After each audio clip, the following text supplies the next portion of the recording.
I'd like to introduce the 2018 Valedictorian, Theresa Hsieh.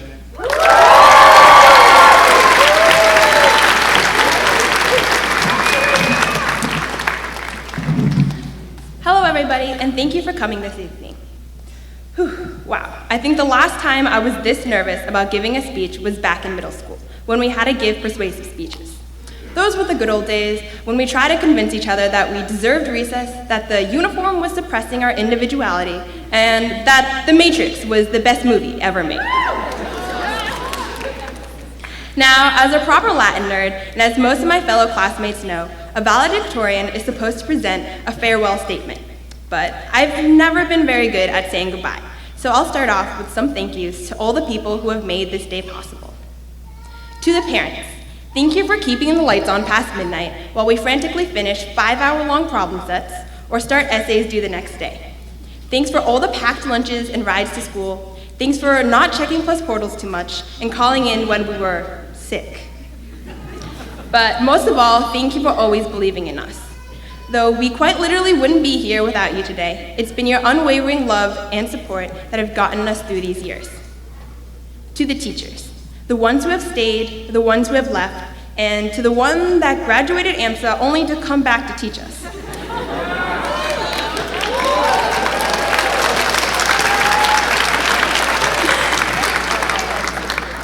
It's been a pleasure to have you in class. From all of you, we've learned so much, and although much of it is already forgotten, we will always remember the exceptional times we've had together.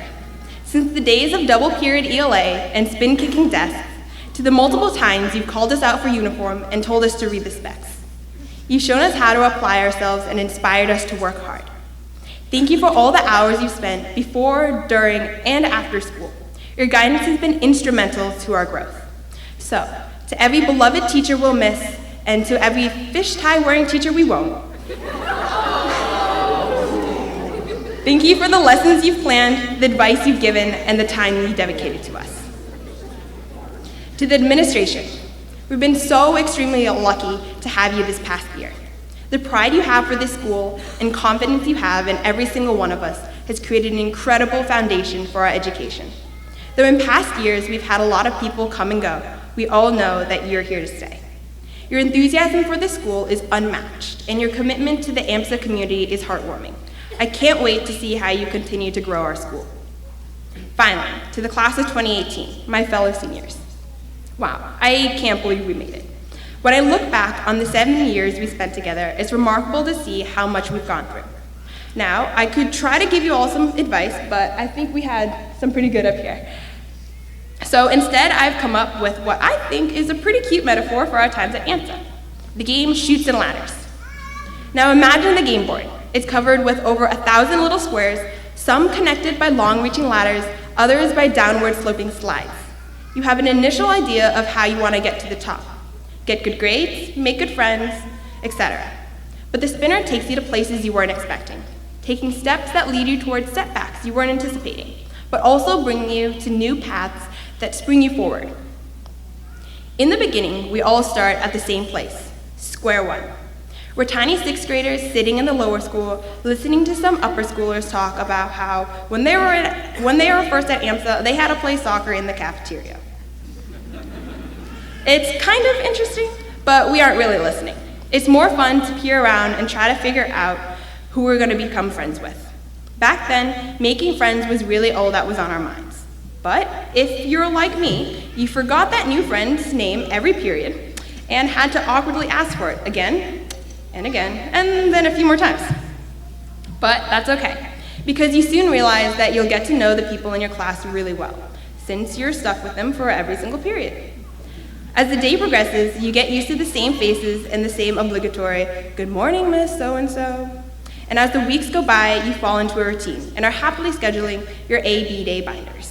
Then you hit your first slide, and you're set back a few steps. For me, this was when my homeroom teacher abruptly left. It was strange to be moved to a different room halfway through the year, but it was a minor inconvenience.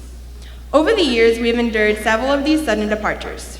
Remember when we lost the entire science department? But along with these setbacks, we have also encountered several ladders that have lifted us higher. With trips like Nature's Classroom, Project Adventure, and Mount Monadnock, we have learned to band together and have become unimaginably close. Through all our Color Wars adventures and class-wide emails, we've really grown together as a class. And now, as we finally found an administration that sticks and have overcome the huge hurdle that is application season, we're at our final move, graduation. It's bittersweet to be at the end, but we deserve it. All the late nights and early mornings have paid off. Now it's time to start a new game. For some of us, it's the game of life. For others, it's the game Operation. And who knows, maybe someone will even be playing Candyland. But on whatever course we take next, I just know we'll all be incredible. Congratulations, class of 2018.